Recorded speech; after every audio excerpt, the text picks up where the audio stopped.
Bueno, hola a todos, ya estamos aquí en directo. 3 de los 4 citados. Nos faltaría Marta Monforte, que se incorporará en breves momentos. Tenemos con nosotros hoy a Daniel Valdivia. Muy buenas, Dani. Bienvenido. Buenas, muchas gracias por la invitación. Dani, trabajando en la consultora Creando Conciencia y que, bueno, viene a darnos su visión desde las ciencias políticas, comunicación y sociología de algunas cosas históricas de la derecha española, no tantas como yo querría, porque me han cercenado el guión y me veo obligado a correr hacia el presente para hablar de todo lo que ha pasado esta semana, que la verdad quizás sea más interesante, no lo vamos a negar. Y a Eduardo Bayón y a mí, ya nos conocéis. ¿Qué tal, Eduardo? Buenas tardes, ¿cómo estás? Que, bueno, mientras entra Marta y no, yo creo que la vamos a presentar ya para cuando entre no parar el tema y así se queda con la intriga de qué es lo que hemos dicho de ella. Politóloga, colabora en Periodista. público, pero también es politóloga o es solo No, es periodista. periodista solo. Hasta aquí mi investigación de campo. Yo creo que ya está ahí para entrar. Así que no vas a ver que he dicho mal lo que es periodista, público y bueno, como todos viviendo a tope las elecciones. Yo creo que, mira, ya está aquí. Vamos a saludarla. Una, dos. Hola, Marta. Ahora no se le oye. Bueno, mientras se conecta como Dios manda y no. Y como Dani es el único que no está haciendo nada, porque Eduardo está acometiendo labores técnicas y Marta aterrizando, y hasta que lleguemos vamos a hacer un recorrido un poco breve histórico del tema de la derecha en España, pero mientras tanto, ¿qué? ¿Cómo has visto todo lo que ha pasado esta semana, esta locura, que luego hacia el final de la charla volveremos a hablar de ella? Pues, Víctor, yo creo que ha sido, por hablar en coloquialmente, un pasote, ha sido una concatenación de sucesos tremenda y que al fin y al cabo no nos ha dejado todavía reflexionar sobre que haya habido unas amenazas a líderes políticos tan importantes como un ministro de Interior, Pablo Iglesias, que haya un partido político, que es la tercera fuerza en España, que no condene esa violencia de manera clara y que siga insistiendo en supuestamente y en que quizá haya habido una historia detrás. Y yo creo que tenemos que, en un buen momento, lo que vamos a hacer nosotros esta noche para pararnos a pensar en todo lo que está ocurriendo, porque son fenómenos que realmente no tienen precedentes en la democracia española. Incluso tenemos que retrotraernos a la transición, a momentos oscuros y peligrosos de ese camino democrático que se está construyendo en España. Ahí está, tenemos que acudir a la transición, que es lo que yo quería hacer desde un principio. Muy bien. Marta, no sé si nos oyes. ¿Me escucháis? Yo os escucho perfecto. ¿Vosotros a Perfecto. Perfectamente. mí? Perfectamente, te Perfectamente. hemos hecho Bien. una presentación sin fallo de tu perfil, así Bueno, bueno. que sepas que, bueno, bienvenida a nuestro canal y gracias por estar aquí, ¿eh? Encantadísima de estar con ¿Tú vosotros. cómo has visto esta semana tú? Esta semana ha sido, contra todo pronóstico, bastante interesante y bastante peliaguda para el Partido Popular, a mi juicio. O sea, se, ellos tenían claro que el debate era su peor prueba, ¿no? O sea, que tenían que pasar el debate para que luego la campaña fuera mejor. Y sin embargo, los incidentes ocurridos, tanto con el cartel de los mal llamados menas y también lo que comentaba ahora Dani, que el hecho de que Vox no solo no condene, sino que ponga en duda que se han recibido amenazas, al PP no le viene nada bien. Entonces, los ánimos han cambiado en campaña y yo lo noto, lo noté ayer, lo noté el viernes y lo he notado hoy. O sea que parece ser que no está todo tan claro como parecía a principios de semana, a mi juicio. Hablabas un poco en la misma dirección tú en redes esta tarde, Eduardo. Se percibe en la ciudad, tú que estás allí también como Marta, creo. Sí, o sea, yo creo que es una campaña que ha mutado.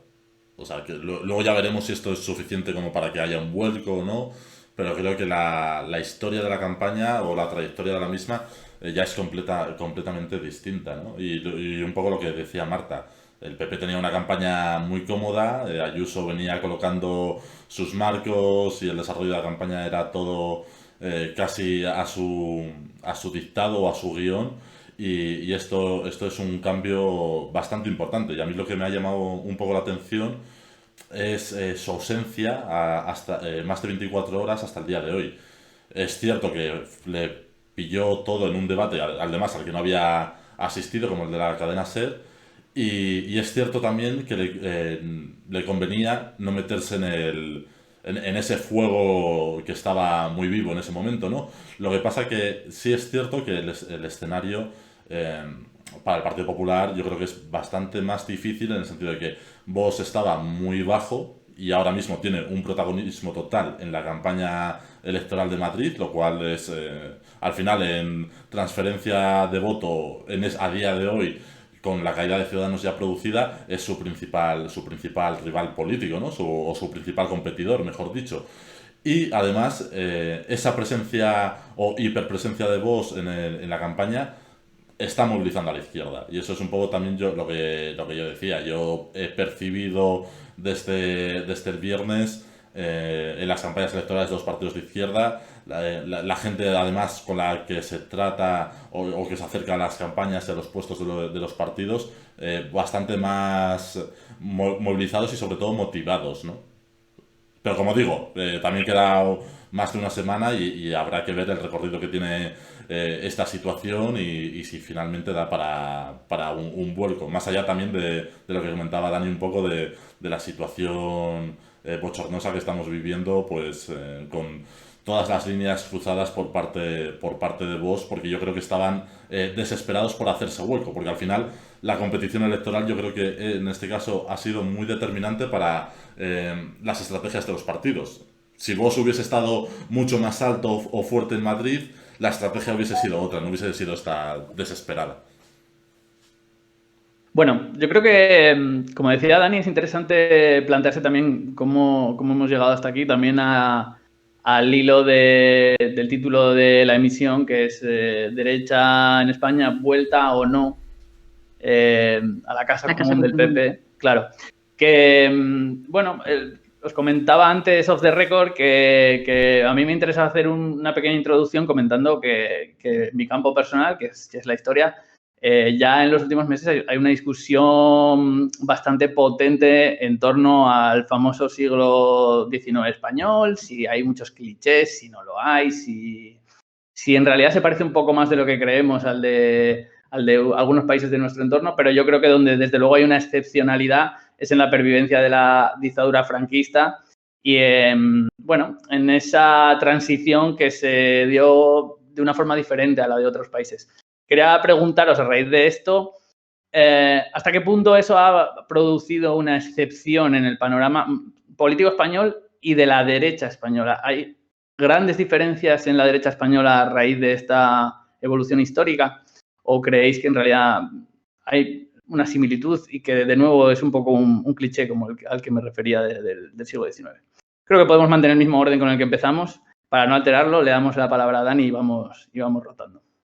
Yo, vamos, coincido contigo y creo que es muy importante la evolución de la derecha, sobre todo lo que se ha denominado por tu campo los historiadores del franquismo sociológico, que al final ese franquismo ha previsto la gente, pero también ha previsto muchas élites de la derecha.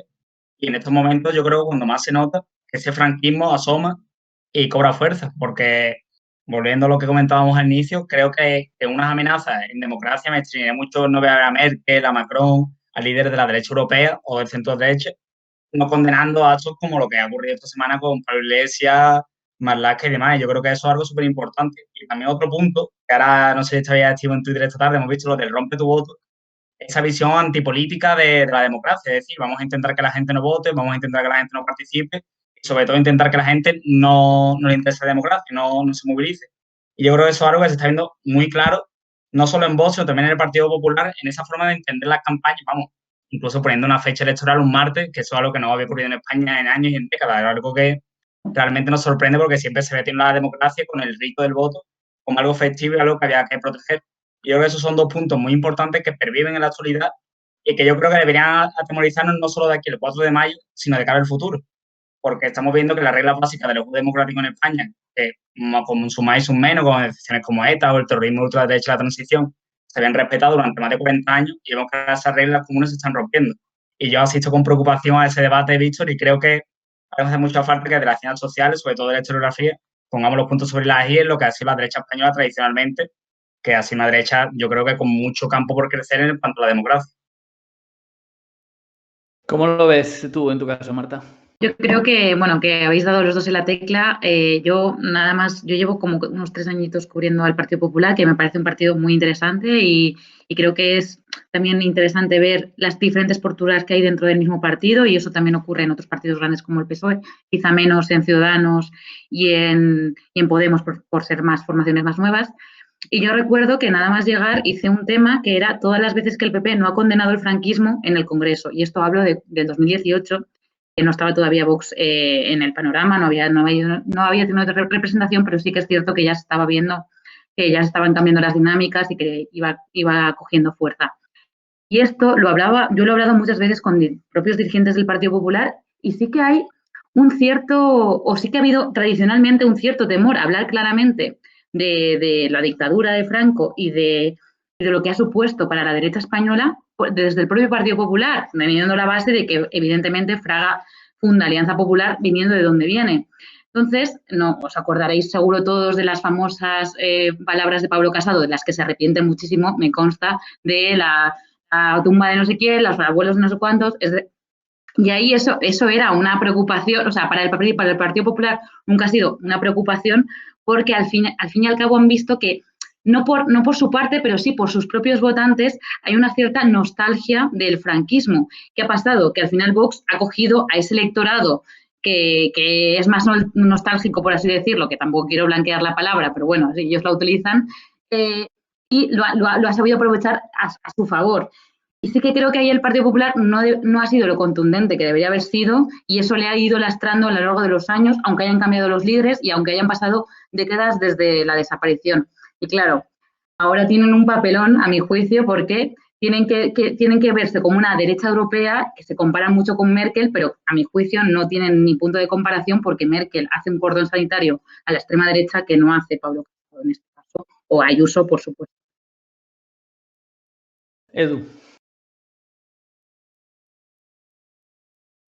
Tendrías que... O sea, para hacerte valer tendrías que activar tu micro. O lograr que se te oiga. Ya está. Que, lo que decía, que o sea, prácticamente ya habéis apuntado todo. Yo por añadir algo distinto, creo que también hay un componente, más allá de dónde venga el Partido Popular o la Alianza Popular de entonces, creo que en las últimas décadas, además hoy lo comentaba en Twitter, ¿no? Durante las últimas décadas se ha equiparado mucho, precisamente por el origen del propio sistema democrático español, equiparado los dos bandos de la guerra civil, ¿no? Omitiendo, más allá de los excesos que pudiese haber en el bando republicano o el papel del Partido Comunista en la guerra civil o otras cuestiones puntuales, al final se ha equiparado a los golpistas con los que eran el sistema democrático y la legalidad vigente en aquel momento. Y eso yo creo que está pesando también a día de hoy en el modo en el que se está gestionando todo lo ocurrido, ¿no? En el sentido de que decías o planteabas esta pregunta de la diferencia con el resto de países de Europa, o al menos los de la Europa occidental. El resto de países de la Europa occidental, a las democracias actuales se llega por la derrota del fascismo. En España, si consideramos además la guerra civil casi el inicio de la Segunda Guerra Mundial, porque la Segunda Guerra Mundial es la guerra contra el fascismo y la guerra civil española es también una guerra contra el fascismo, pero gana el fascismo y 40 años de dictadura, se llega al sistema democrático actual con una transición que es completamente distinto a la posguerra europea, ¿no? Incluso hoy es 25 de abril, día de la Revolución de los Claveles en Portugal. Portugal también llega al sistema democrático por otro camino distinto o diferente al nuestro. Y yo creo que eso está repercutiendo también en lo que estamos viviendo pues en los últimos años. Aparte de que ha habido, yo creo que varias olas de la crispación. Hay algún paper además o un artículo que así lo califica, ¿no? La primera sería aquella época contra Felipe González de su última legislatura, con pues toda esa convergencia también de intereses de medios de comunicación, Ansón, Pedro J. y compañía, con el Partido Popular por desbancar definitivamente a un PSOE que gana en 1993 por sorpresa o al menos el Partido Popular y Aznar ya aspiraban a llegar al gobierno en ese momento. Luego hay otra ola de crispación que es claramente a partir del atentado del 11M y sobre todo las elecciones del 14M y sobre todo esa primera legislatura de Zapatero. Y yo creo que el último año, y con el último año me refiero a 2020 y con la pandemia, la cantidad de barbaridades que al final hemos escuchado respecto al gobierno y respecto a los adversarios bueno, se ha sembrado bastante esta situación y además seguimos viendo una deshumanización también del adversario político, ¿no? Insultos a Pablo Iglesias de rata, o sea, rata es como, creo que lo recordaba Antonio Maestre ayer, rata es como los nazis llamaban a los judíos, para que nos demos cuenta también de la gravedad de los hechos. Mencionabas ahí un par de hitos importantes de los que tengo aquí un poco apuntados para mencionarlos. La derecha española se come una pequeña o gran travesía del desierto al principio de la democracia porque corresponde. Ciertos postulados, no obstante, estaban representados un poco por el centro de UCD, que tampoco eran revolucionarios, ni mucho menos. Pero ahí has mencionado una figura y un momento en el que yo creo que merece la pena pararse un momento, que es José María Aznar, que tiene una primera legislatura muy distinta a la segunda, en la que la derecha española parece soltarse un poco el pelo ya antes del trauma. No obstante, ya mencionaste ahora, Eduardo, el 11M y las elecciones del 14. Ahí llegamos a un momento de crispación que además devuelve al Partido Popular, a la oposición, en un trauma que parece no haber superado del todo, a pesar de luego haber recuperado el gobierno. Hasta el punto de que las formas de Mariano Rajoy, que vino inmediatamente después, parecían no satisfacer al ala más dura de la derecha española. Y quería preguntaros si ya en ese punto hay algo del terreno de la derecha, volviendo a ese tema original de la casa común de la derecha, si ya se empieza a resquebrajar un poco durante el liderazgo de Mariano, al que también, por ejemplo, se le acusó de tibieza frente al proceso independentista catalán. ¿Cómo lo veis? Habla Dani, hablo yo. Bueno, por seguir el orden, si queréis, después nos vamos cambiando para darle un poquillo más de... También podéis, a ver, me voy a hacer un moderador de debate de campaña. Yo le quería no añadir es un esquema encorsetado. Pueden ustedes interrumpirse. Agradeceríamos que nos insulten y no abandonen el debate, pero por lo demás pueden... Edu, rata. No, yo le quería añadir a Edu antes cuando he dicho lo de Felipe González, que ahora el Partido Popular reivindica a Felipe González. Reivindica a Felipe González como una figura, porque te hablan de que los socialistas de antes no eran los de ahora. Entonces me hace mucha gracia porque pienso muchas veces en lo que Aznar decía de Felipe González entonces y cómo se ha ido, pues eso, y Alfonso Guerra, ha ido evolucionando a lo largo de las décadas. Me ha hecho mucha gracia porque es verdad que ellos hablan de eso, de Felipe González, como si fuera, vamos, prácticamente un votante del PP, que igual lo es, ¿no? Reivindican a Felipe y te decía Marta que Alfonso Guerra también. O sea, Alfonso Guerra antes era como el demonio. Pero esto también es muy habitual de España, ¿no? Cuando un político ya no puede molestar dentro de la contienda, se le sube casi a los altares. De hecho, fue lo que hicieron todos con Suárez. Totalmente. Bueno, Dani va a hablar. Sí, yo creo que me ocurrió una pregunta de 35 segundos que yo mismo estaba pensando, esto es demasiado largo, a ver si son capaces de responderme. Y ahora quiero que se me responda, por favor. Bueno, yo creo que Marta nos va a dar una visión, yo creo, más estimulante y más interesante, que tú seguramente has tratado el final de la etapa de Rajoy ya trabajando, pero yo por dar una pincelada, sobre todo sobre ese tema, creo que se diferencia muchas veces el PP de Rajoy de ese a la madura de Aznar con la parte de Vox, la decisión. Pero por otro lado, creo que también habría que diferenciar toda esa parte, lo que estamos viendo lo del PP de Madrid, de un PP que parece totalmente ajeno a lo que es Feijóo, a lo que es Moreno Bonilla, que es un PP que al fin y al cabo cada vez más, yo creo que ya en esta campaña es innegable, que es un populismo regionalista, como se ha criticado tanto en Cataluña, pero bueno, las hace en Madrid parece que no son malos para las élites mediáticas y demás, pero yo lo veo muy parecido, es un discurso semejante entre lo que decían Pujol antiguamente en Cataluña o lo que han dicho ahora mismo en el proceso catalán, con lo que se está haciendo ahora en Madrid, la Ayuso, Esperanza Aguirre y demás. Un discurso muy duro contra ese resto de España que no está al nivel de Madrid, que no tiene ese nivel cultural, como comentaba el otro día Ayuso de los bares, de que los bares, Ayuso no, una tertuliana en 24 horas, que decía que los bares de Madrid, pues hay una cultura de de comida, de hostelería diferente a la que había en Euskadi o en otras provincias de España. Y eso es algo que realmente, si se hubiera en Cataluña, la gente saldría a rebotar, a responder a eso. Y vemos cómo ocurre en Madrid y se está dando como más coba a esa línea. Y yo creo que esa línea no es nueva, que ahora se ha endurecido para poder competir con Vox y por la situación que ha habido en España, donde Ayuso se ha convertido en la líder de facto de la oposición contra Pedro Sánchez y el gobierno.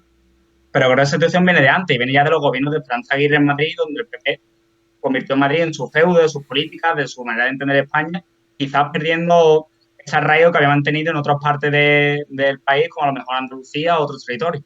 Y ya, Marta, pues la verdad que me interesa escucharte tu opinión sobre el tema. Yo tengo que decir aquí que he hablado con los protagonistas, ¿no? Y es verdad que el Partido Popular no suele haber en estos términos, pero sí que hay una clara división entre marianistas, ¿no? Digamos, y gente nueva de la dirección de Pablo Casado, porque al final Pablo Casado lo que hace después del Congreso del 18 es integrar a los suyos y poner a caras nuevas y a perfiles nuevos en las listas. ¿Por qué? Porque al final todo líder necesita pues un séquito, entre comillas, de gente que sepa que le vaya a apoyar. Y es lo que también está haciendo con los congresos provinciales, etcétera. Pero pasa en el Partido Popular, como en otras formaciones, quizá también como el PSOE, que cada varón tiene su fórmula propia, ¿no? Su manera propia de entender cómo es la política. Y va un poco ajeno a lo que hace la dirección nacional. Lo hemos visto en Feijóo durante todos estos años, lo vemos ahora con Ayuso, como comentaba Dani. Entonces, sí que es cierto que yo recuerdo que cuando el Partido Popular todavía tenía 136 diputados, antes de las elecciones del 2019, ya daban por hecho que iban a bajar mucho y que es verdad que Sánchez estaba capitalizando. Recuerdo una conversación, no puedo decir quién, evidentemente, porque por código deontológico, pero recuerdo a alguien de la Dirección Nacional que me dijo, a ver, no, pero que me dijo, estamos como estamos, pero esto es culpa de Rajoy. Así, con estas palabras, culpa nuestra no es. Nosotros acabamos de llegar, nosotros es que Rajoy fue muy tibio con el independentismo, gente de primer nivel, no os hablo de un diputadillo raso, no. Es que Rajoy hizo muchas cosas mal, entonces ellos ya se estaban preparando el argumentario para lo que iba a pasar después, que es verdad que ellos no se esperaban lo que vino en la primera convocatoria del 19, en abril, no se esperaban bajar tanto a los 60 escaños, básicamente, pero sí que es verdad que ya venían un poco con ese discurso de todo lo que pasa a partir de ahora es porque la marca no funciona por culpa de Rajoy, no por nuestra culpa, y que al final nosotros hacemos lo que podemos porque el proyecto de Pablo Casado necesita tiempo para consolidarse, y ellos escudan habitualmente, y es verdad que Pablo Casado se lo mucho en estos últimos años. Yo tengo otras oportunidades como las que tuvieron también Rajoy, como las que tuvo también Aznar. Para ellos eso es clave, pero claro, 3 oportunidades contando ahora las 2 elecciones generales que ha habido. Si la próxima no gana, ¿qué sucede? Para mí también va a ser muy clave lo que suceda dentro de 10 días. O sea, Ayuso es una rival directa de Pablo Casado, aunque él niegue y ellos nieguen que lo sea, pero es una rival porque es una persona que ha trascendido a las filas del Partido Popular por la derecha, porque Feijóo o Moreno Bonilla lo hacen por más del centro derecha, pero Ayuso es, y esto te lo dice hasta gente del PP, la candidata de Vox. Y eso es interesantísimo. Claro, te has adelantado muy sagazmente porque el siguiente punto del guión es la situación imposible de Casado. Y tengo ahí puesto entre Feijóo y Ayuso. Entonces, bueno, así se lo paso ya directamente a Edu, retomando un poco con lo anterior también. Sí, yo creo que hay 2 cosas interesantes aquí, ¿no? La primera de ellas es que al final también la propia competición electoral, como decía antes, te condiciona mucho. O sea, no es casualidad que Ayuso se dé en Madrid y no se dé en Galicia. En Galicia Vox no existe, entonces no tienes ese condicionante para desplazarte a esas posiciones para competir con ellos, ¿no? En ese caso yo creo que incluso sería más interesante el papel de Bonilla, porque Vox sí está en Andalucía, también gobierna con Ciudadanos, pero ha mantenido otro papel. También es cierto que mantiene otro papel porque él viene de otra trayectoria, ¿no? Otra tradición política incluso. Yo creo que se podría calificar. Un inciso. Sí. A Moreno Bonilla, antes de las elecciones del 2018, de las andaluzas, lo daban por amortizado. Y a mí me llegaron a decir, este tío, cuando perdamos las elecciones, fuera. ¿Por qué? Porque es orallista. Y al final Moreno Bonilla ha sobrevivido a pesar de las circunstancias. Y a mí eso también me parece muy interesante comentarlo.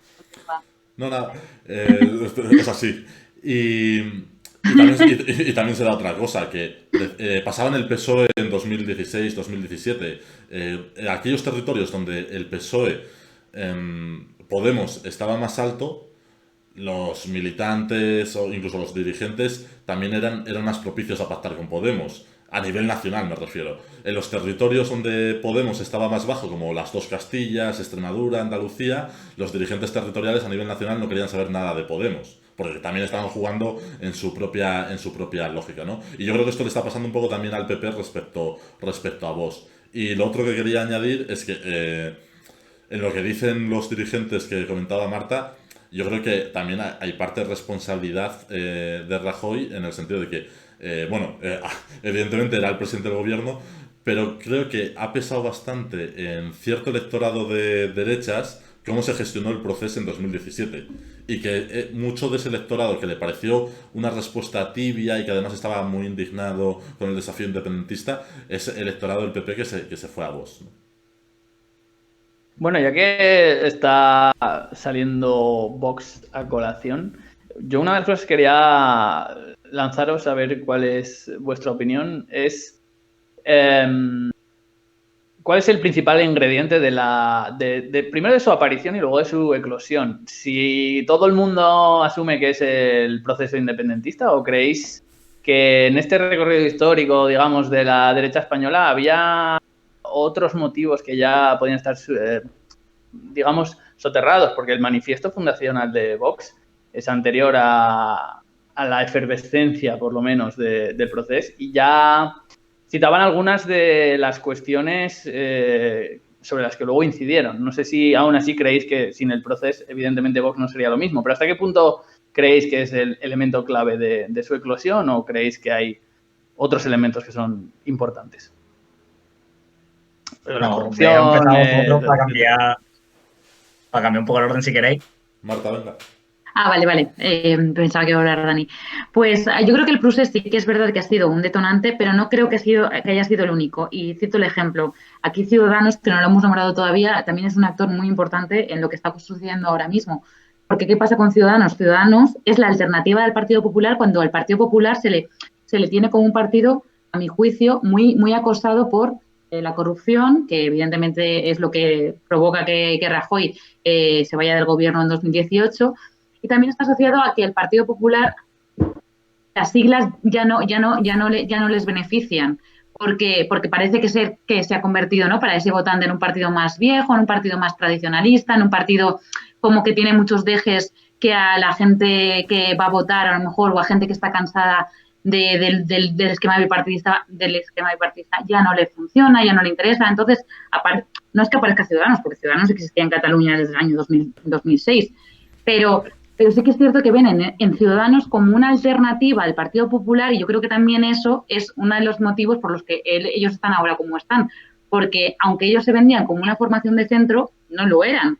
Y al final, recuerdo que tras el 10N, hablando con gente de la dirección de Ciudadanos, que ahora ya no está dentro del partido, nos decían, es que se nos han ido más votantes hacia Vox que hacia el Partido Popular. ¿Por qué? Porque al final ellos entendían que había un voto de cabreo, que yo creo que ese voto de cabreo tiene que ver con el proceso, pero tiene que ver también con la corrupción y con otras historias que han ido dejando al Partido Popular como un partido más residual, entre comillas. Se iban hacia ellos, pero cuando vieron que no encajaba o que Rivera intentó hacer una maniobra que no le funcionó, pues dijeron, pues yo me voy a todavía lo más duro, lo más radical y lo más cabreados que estén en la derecha. Yo creo que eso también es clave. No creo que solo sea por el procés, pero que evidentemente ha influido, por supuesto. No es la única causa, ¿eh? Dani, ¿tú cómo lo ves? O Edu, me da igual. Es verdad que a Eduardo lo estamos dejando para el final todo el rato. Igual estamos de conclusión. Claro. Estás muteado. Que vamos a ver, me dice antes del programa. Ya está, yo me voy a mutear porque suena un ruido y tal. Yo no sé si estamos saliendo a ganar o a perder, Eduardo. Ya está. Muy breve, por añadir algo a lo que decía Marta, yo creo que también hay en ese votante que se ha ido a Vox, la propia reacción mucho más visceral y agresiva frente a lo que ese votante y ese espacio considera lo progre, ¿no? Y era simplemente eso. No, es Sí, verdad, bueno. es verdad, es verdad. Pablo Iglesias es un tío que ya sabemos que no es muy bien querido ni siquiera por la gente de la izquierda, y ya no hablamos de la derecha, y quizá el discurso este todavía más duro contra él ha generado también que Vox que vaya en efervescencia, porque llamarle coleta rata abiertamente, eso te lo decía la gente del PP en off, pero no lo decían en tweets ni en declaraciones públicas. Que alguien lo haga parece ser que es una buena estrategia para su electorado. Claro, yo quería tirar justo lo que había apuntado de esa radicalidad contra lo que representa Podemos o contra Pedro Sánchez y el Partido Socialista, porque al fin y al cabo creo que la agenda mediática ha marcado muchísimo el crecimiento y la evolución de Vox, ya que cuando se legitima un gobierno se acusa desde El Mundo, La Razón, el ABC, continuamente de un gobierno que está poniendo en peligro España, que quiere acabar con nuestro país, que quiere romper España. Toda esa tendencia yo creo que al final quien favorece es a los lectores de esos medios, a quienes son espectadores de esos tertulios, los más radicalizados, y quien es capaz de captar esos más radicalizados, pues yo creo que ha sido Vox, el PP, que lo intente, y estamos, yo creo que también un punto interesante ver cómo los partidos conservadores, cuando intentan copiar los marcos discursivos, intentan competir en esos marcos contra la extrema derecha, acaban perdiendo, pues no son capaces de tener esa autenticidad en cuanto al radicalismo, y al final yo creo que el Partido Popular está pasando facturas con Vox, no es capaz de competir a ver quién es peor contra Pedro Sánchez o peor contra Pablo Iglesias, porque verá, competir contra gente que directamente no condena las amenazas es muy complicado, no se puede ser más radical que eso. Y por dar una pincelada sobre el tema de la inmigración de Vox, sobre todo en Andalucía, que es lo que más conozco, es interesante ver cómo hay cierto nicho de mercado, nicho de electorado para Vox, enfrente de la inmigración o cuando la inmigración se ve por la parte de la clase media alta, como una amenaza. Tenemos municipios del litoral almeriense, tenemos barrios de Sevilla, y eso es algo que yo creo que Vox está sabiendo captar bien desde el principio. Ese votante que quizás no es de clase trabajadora, como ellos presentan, pero sí gente más de clase media, que teme que la inmigración que ven en el barrio de enfrente pueda acercarse a ellos, pueda convertir su barrio en eso tan feo que hablan ellos de estercolero multicultural, pero es una expresión que yo creo que ellos tampoco se equivocan en usarla, porque no van a perder por un lado y si son capaces de llamar la atención interpelando votantes, eso que no son de clase trabajadora, pero sí gente que a lo mejor no votaría a Vox, pero al tener la inmigración, de que esa inmigración pueda ser cierta del último contra el penúltimo, ese cierto miedo a que la inmigración sea un problema, cuando realmente no lo es, pero en fin, y le teme. Y yo creo que Vox ha sabido captar un electorado concreto que el Partido Popular estaba perdiendo y Vox ha sabido llevarse a sus filas, aparte de todo lo que estamos comentando de ese radicalismo contra el gobierno o el proceso catalán, que por supuesto estoy de acuerdo con vosotros en que ha sido súper importante y yo creo que el factor decisivo en la elección de Vox. Yo creo que por hacer un poco como las teles, vamos a hablar proporcionalmente de los partidos. Entonces, luego al final acabaremos regresando al PP. De Ciudadanos, proporcionalmente, no voy a preguntaros nada. Y Pobrecitos míos. Vaya, qué pena, qué pena. Cosa que yo le estoy cogiendo cariño a Edmundo Val. No sé si os está pasando. Edmundo, y os lo digo en serio, es un crack. O sea, a mí, en el plano personal, me parece un tío muy guay y creo que o sea, es muy buen candidato si las circunstancias de Ciudadanos fueran otras, evidentemente. Ahora están ahí, pues eso, intentando llegar al 5%, que si lo hacen, evidentemente, todo el mundo vamos a hablar de ellos, porque a mi juicio, si lo hacen, van a ser clave en todos los sentidos. O sea, que esa es su principal aspiración. No sé si pasará o no, veremos. Pero por completar lo de Vox, y además al hilo de lo que dice Dani, también ha habido un par de almas en Vox. Yo esto recuerdo que lo hablé con Eduardo precisamente cuando le entrevisté para La Soga, le preguntaba que hasta qué punto iba a copiar Vox estrategias de otros partidos de la derecha más populista de Europa, porque empezó siendo la derecha valiente, ¿no? Sin complejos, pero en el fondo era el original del PP, el discurso sin complejos, pero dentro de ese marco. Ojo que en la campaña de Madrid, quizá precisamente porque se ha encontrado con Ayuso y quizá porque la única forma de competir contra Vox es dentro del PP, es desde una institución y desde el liderazgo de la comunidad, que eso le da unas herramientas poderosísimas, pero ha cambiado un poco el tercio y apunta a nuevas direcciones y explotar más esa beta. No sé cómo veis esa posibilidad. Eduardo, te lo pregunto a ti directamente porque hablé contigo de esto y luego ya seguimos. Hombre, yo creo que hasta ahora la ha explotado muy poco. Es cierto que ha tenido sus ramalazos o sus declaraciones muy, muy puntuales, ¿no? Pero Claro, hay un componente de ese discurso que yo creo que es fundamental, que es el tema de cierto proteccionismo y cierto estado de bienestar chauvinista, por llamarlo de alguna forma, para los propios nacionales. Y al final vos tienes un partido que en lo económico es netamente neoliberal. O sea, es además sin ningún tipo de ambigüedad, ¿no? Y tienes unos dirigentes, además, que no sé si están capacitados para hacer ese giro del partido por propia trayectoria política, por trayectoria vital e incluso por también ciertas actitudes o posicionamientos ya más ideológicos. Yo creo que eso, el último punto, puede ser el más factible de cambiar, sobre todo al final la estrategia de los partidos está muy condicionada por factores externos e internos, que más allá de lo que opines, pero creo que los dos primeros son fundamentales para que Vox no haya dado ese paso, ¿no? E incluso se parecía más pues a formaciones como Ley y Justicia en Polonia, con un componente muy ultraconservador en lo cultural, pero mucho menos igual a una Le Pen o a un Salvini. Y eso a día de hoy yo creo que sigue existiendo. Otra cosa es la necesidad del giro este que han protagonizado en la campaña electoral de Madrid, pero porque estaban, hasta el día de Vallecas, estaban completamente en fuera de juego.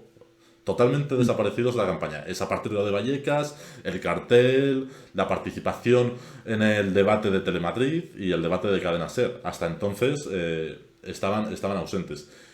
Y eso que apuntabas, yo creo que un poco lo mismo que te había dicho en su día. Ciertos tics, ciertos... no sé, detalles, declaraciones, pero no había una estrategia clara hacia eso, ¿no? Igual que antes hablábamos del Partido Popular y de la dirección de Casado, y esto lo he hablado muchas veces con Marta, y estábamos además de acuerdo que uno de los problemas de Casado no es que te eches hacia la derecha para competir con vos, es que un día te echabas a la derecha para competir a vos y otro día decías, uy, que Ciudadanos se hunde y hay espacio, voy para aquí. Y entonces hacías un zigzag continuo, ¿no? Ayuso, Los bandazos, claro, los bandazos de Pablo Casado, de verdad. Ayuso, al final, la estrategia se puede criticar o puede discrepar de ella, incluso me refiero también dentro de la órbita del Partido Popular, ¿no? Pero la estrategia ha sido muy clara desde el primer momento. Totalmente. Y a esto que decías tú de Vox, yo coincido totalmente con Edu, porque a mi juicio quizá ahora está cambiando un poco la estrategia, pero se han dirigido hacia las clases altas, no se han dirigido hacia las clases bajas. No sé si recordáis que luego ellos lo negaron o dijeron que no era exactamente así, pero iban a subir los impuestos a la gente que menos cobraba y se los iban a bajar a la gente que más cobraba. Si realmente quieran hacer políticas para atraer a ese voto pues de clase trabajadora, evidentemente esa no es la estrategia. Y es que a mi juicio, y es que para mí Vox es la escisión dura del PP, pero no se ha diferenciado de ellos, o al menos hasta ahora, ni ha sabido captar voto de los barrios populares, más allá de algunos que tengan pues eso, problemas de inmigración, entre comillas, que es verdad que eso es un recurso fácil que han utilizado desde Salvini hasta Le Pen, evidentemente, para captar electorado, pero no han dirigido sus políticas ni hacia la clase trabajadora, ni han hablado de un discurso de clase, que para mí ese sería el problema que tendría la izquierda, si realmente ese discurso de Vox cala y se hace viral, pero al fin y al cabo ellos convergen en un punto en el que sus diferencias asombran, porque es como nosotros nos dirigimos nos dirigimos a la clase trabajadora, pero al mismo tiempo defendemos los intereses de los más ricos. Y claro, no han articulado un discurso, a mi modo de ver, una manera coherente para que la clase trabajadora esté interpelada por ellos. ¿Por qué? Porque saben que quizás si lo hacen también pierden esa parte del electorado que viene del Partido Popular y que no quiere, y que ese discurso tampoco le convence. Entonces, no han seguido esa fórmula, no sé si lo harán en un futuro, y también será interesante ver si ahora este discurso cala o no en Madrid y en los barrios del sur de Madrid sobre todo. Yo creo que no va a ser así, pero no lo sé, está interesante verlo. Y como comentaba Edu, al final Ayuso lo que ha sabido es captar muy bien ese voto o lo que está sabiendo hacer muy bien es dirigir sus mensajes hacia los hosteleros, hacia autónomos, hacia pues los colectivos que lo han pasado muy mal con la crisis del COVID y que ella se erige como esa persona que les ha salvado de la ruina pese a no dar ayudas, etcétera, como si han hecho otras comunidades autónomas del PP. Y a mí, yo escuchándola hoy, que hoy he tenido un meeting, me resultaba bastante curioso que ella se refería a, no, es que si no me votáis a mí el 4 de mayo nos volveremos en la Venezuela, ¿no? Caracas vendrá. Y a mí eso me parece un poco tomar el pelo a tus propios votantes, porque es como que el gobierno de España está gobernado por PSOE y Unidas Podemos, y creo que España no se ha convertido en Caracas. Entonces, no sé, o sea, ese discurso también me parece un poco simplista, que es verdad que lo ha hecho ya desde el principio, pero a mi juicio ya está diciendo, o ya tiene un cierto miedo el PP a que esto no evolucione porque Vox no consiga captar votantes de su discurso ultra y ella, sin embargo, sí pueda perderlos porque la izquierda se moviliza. Un inciso, Claro, un incisillo antes de que nos comentes tu visión a este respecto. Yo me quedo mucho más tranquilo cada vez que le pregunto a Eduardo, y ahora también dicen Marta lo mismo, que no ven clara esa forma de pivotar de Vox. Yo me quedo un poco más tranquilo cuando oigo a gente que sabe decir eso, pero te voy a preguntar a ti también. Pero nos dicen en el chat que de paso, ¿qué ocurre? Y te lo añado a la pregunta anterior, ¿qué ocurre con el papel de los medios? O sea, tiene Vox esa capacidad de pivotar y un poco, bueno, sí que cabría mencionar que no lo hemos hecho hasta ahora en la eclosión de Vox, el papel de los medios. Y perdona que te interrumpiera. Nada, no te preocupes, Víctor. Yo estoy en la línea que comenté vosotros porque creo que al final Vox tiene un grave problema que es que es presa de su herencia y de sus raíces. Al final Vox es lo que es, una decisión del Partido Popular, no un partido a la derecha o derecha radical que haya surgido, sino que al fin y al cabo es los más radicales del Partido Popular. Y yo creo que eso al final les pesa mucho factura a la hora de articular discursos obreristas o discursos populistas como si pueden hacer Le Pen o Salvini.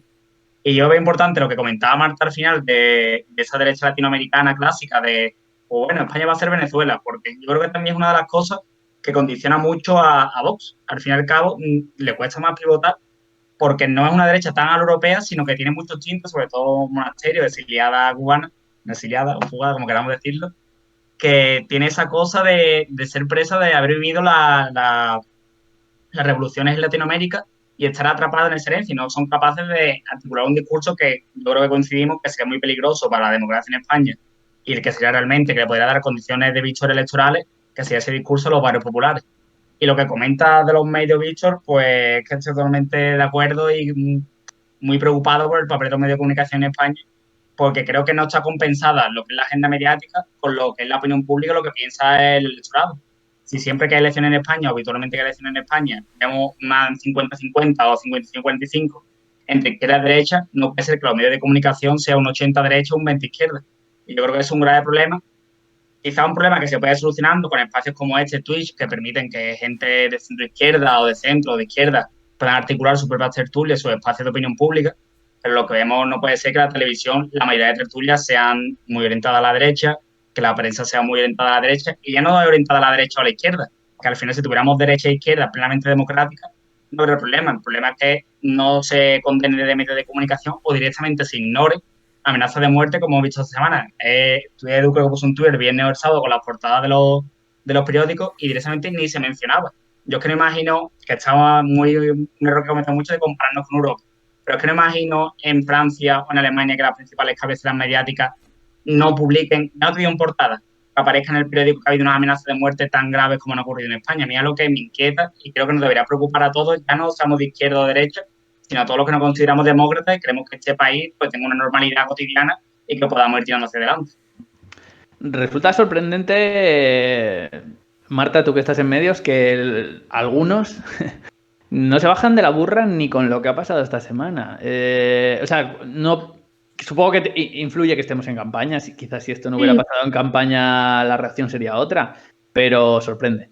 A mí me duele porque, y me consta y conozco y sé de primera mano que hay grandes profesionales en todos los medios de comunicación, hay gente que ve con cierta preocupación y temor lo que están haciendo las direcciones de sus propios medios, porque tenemos que entender que aquí los redactores no mandamos y no somos los que muchas veces, bueno, en mi caso sí, tengo esa suerte, ponemos los titulares, ni planteamos los enfoques, etcétera, etcétera.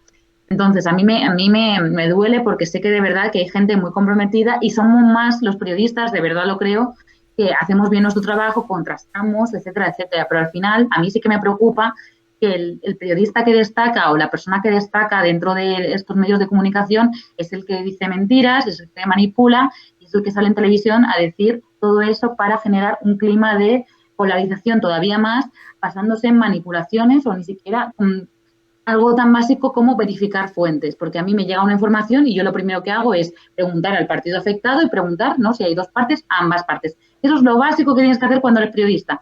Pues hay gente que no lo hace, ¿por qué? Porque le compra el discurso al partido en cuestión, ¿eh? Esto pasa tanto en la derecha como en la izquierda, pero sobre todo me he dado cuenta que la derecha está en una deriva un poco preocupante. Uy, me escucho con retraso.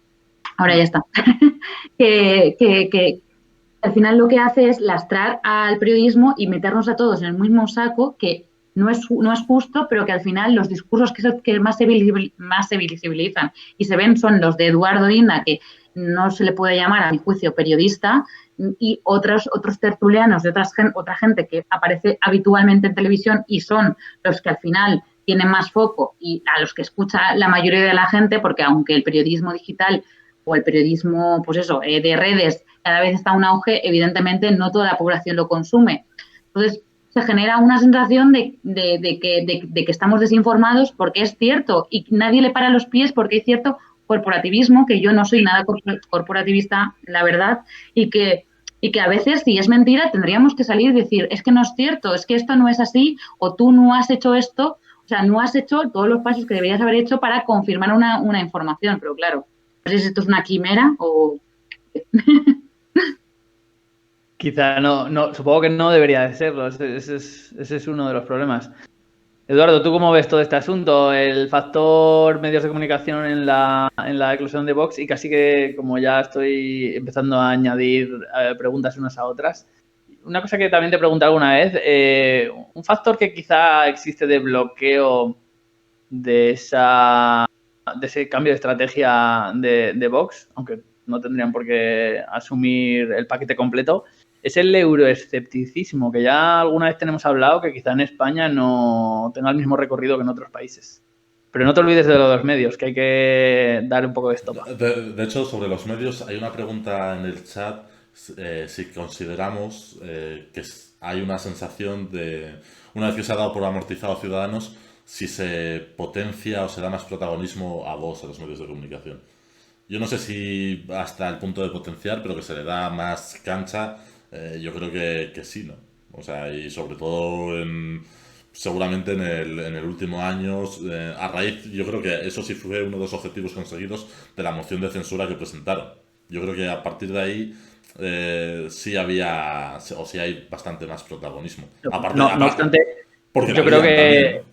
Sí, pero Ciudadanos fue o ha sido más niña bonita todavía. No, sí, por supuesto. O sea, y de hecho, Ciudadanos le está pasando, pobrecitos míos, que han estado aquí, que todos los medios los tenían aquí, y ellos eran lo mejor, la gran promesa, ¿no?, la gran antítesis de Pablo Iglesias y de Podemos, y ahora están aquí. Y les ningunean, o sea, yo el ninguneo que está recibiendo ahora en Mundo o Ciudadanos en general es brutal.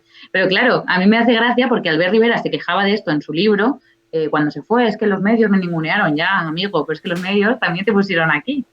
Es verdad que recuerdo ahora de lo que habláis, un hilo de Pedro Ballín, que hablaba de no comprarle la agenda mediática a la extrema derecha. Ese hilo es la Biblia. Ese hilo para mí, lo Pedro, ahí...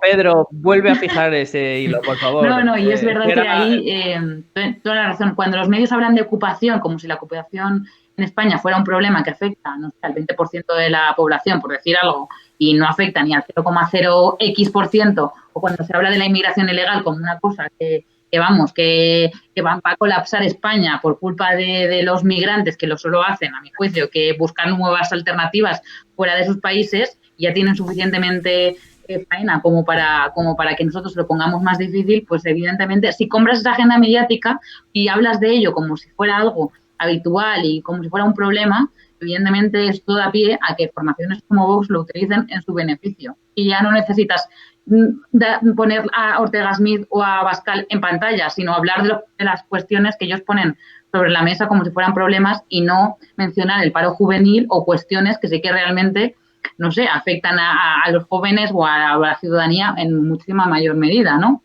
Porque quizá eso no tenga una solución fácil, como es decir, fuera inmigrantes y lo solucionamos todo. Claro, por dar una pincelada breve, al fin y al cabo tenemos estudios de sobra sobre opinión pública, democracia y voto. Si se hablara, por ejemplo, en España todo el día del cambio climático, del medio ambiente, de los paisajes, la gente votaría mucho más a un partido verde o el caso de Más País cuando intenta politizar los temas verdes. Y el problema que tenemos es que si en España se habla, como dice Marta, de ocupación, de inmigración, de que el gobierno es ilegítimo, de los jueces que los queremos quitar para que no puedan decidir, todo al final esos temas que están muy ubicados a la derecha, lo que están haciendo es que el electorado se vaya derechizando. Y ahora estoy recordando lo que comentaba Edu al inicio del debate sobre esa ola de crispación.